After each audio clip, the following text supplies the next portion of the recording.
Student, इस video lecture का आखिरी क्वेश्चन हम करने वाले हैं। जैसा कि मैंने कहा था कि यहाँ पे दो क्वेश्चन होंगे जो आपके एग्जाम पॉइंट ऑफ व्यू से काफ़ी ज़्यादा इंपॉर्टेंट है। वैसे तो सभी क्वेश्चन हैं, लेकिन वो दो क्वेश्चन बहुत ज़्यादा इंपॉर्टेंट है। एक क्वेश्चन को हमने देख लिया है, एक क्वेश्चन है आपका क्वेश्चन नंबर 6। रजत ने सेंट्रल बैंक ऑफ इंडिया की एक शाखा में 100 रुपया प्रति माह की दर से 3 वर्ष के लिए आवर्ती जमा खाता खोला। कितने प्रतिशत वार्षिक ब्याज की दर से उसे 222 रुपया ब्याज मिलेगा। सेम पैटर्न है क्वेश्चन नंबर 4 की तरह। आइए देखते हैं इसको बिल्कुल जल्दी से। तो क्वेश्चन नंबर 6 है, क्या क्या दिया गया है? दिया है मंथली इंस्टॉलमेंट है आपके पास। कितना मंथली इंस्टॉलमेंट है? 100 रुपया। 100 रुपया यहाँ पे मंथली इंस्टॉलमेंट है। मासिक किस्त जो है वो, उसके बाद ब्याज क्या निकालना है? क्या बिल्कुल ब्याज निकालना है स्टूडेंट। तो इसके बाद दिया है एन का मान अर्थात मासिक किस्तों की संख्या। 3 वर्ष है तो 3 गुना 12 मीन्स 36 माह। और इसके अतिरिक्त तो कोई जानकारी बिल्कुल दिया गया है कि ब्याज जो है, ब्याज आई बराबर है 222 रुपये प्राप्त होता है। अब ये जो 222 रुपये है वो कितने प्रतिशत पे प्राप्त हुआ है वो हमें ज्ञात करना है। तो मान लेते हैं, माना कि ब्याज की दर 8% है। माना कि ब्याज की दर 8% है। तब हम जानते हैं चूंकि आई ब्याज बराबर क्या होता है? P गुना R बटे 100 गुना n प्लस 1 बटे 24। आइए मान रखते हैं स्टूडेंट, आई का मान हमें दिया है 222 रुपये और P का मान दिया है हमें 100 रुपये।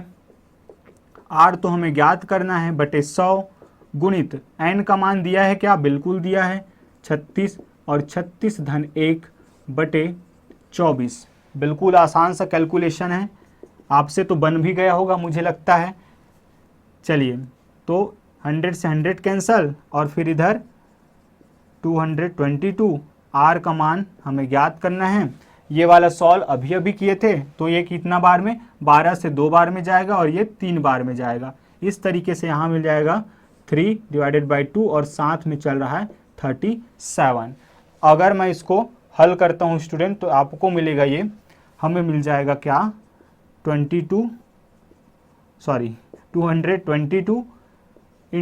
Is equal to R। इसका मान मिल जाएगा हमें 7 या 21 और ये मिल जाएगा 3 या 9, मतलब 90 धन 21 111 बटे 2। आप करके देखेंगे वही प्राप्त होगा।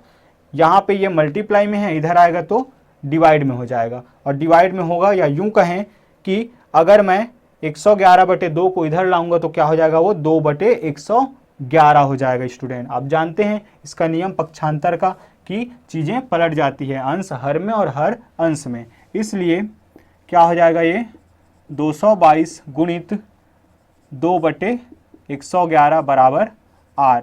यहाँ से मिल जाएगा हमें 111 और 222। 111 से 222 2 बार में कटेगा और 2 पहले से है। R का मान 4 अर्थात 4%।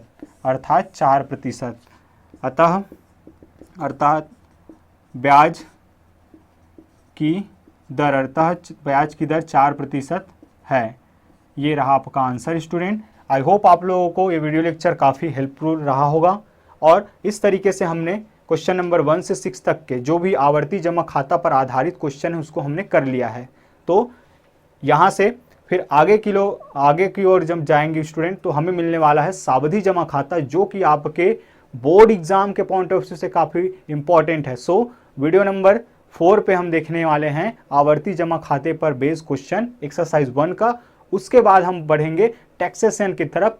फिर इस तरीके से इस चैप्टर को हम कंप्लीट कर लेंगे। अगर आपको हमारा ये काम पसंद आ रहा हो, आपके लिए ज़रा भी हेल्पफुल हो रहा है, तो आप अपने फ्रेंड के साथ भी शेयर कीजिए स्टूडेंट, क्योंकि ज्ञान बांटने से बढ़ता है, ना कि अपने पास रखने से। सो स्वास्थ्य का ख्याल रखिए, प्रैक्टिस पर ध्यान दीजिए और हमारे वीडियो लेक्चर्स जो कि बेसिक वीडियो लेक्चर है उनको भी देखना ना भूलिएगा। तब तक के लिए अपना ख्याल रखिए। जय हिंद।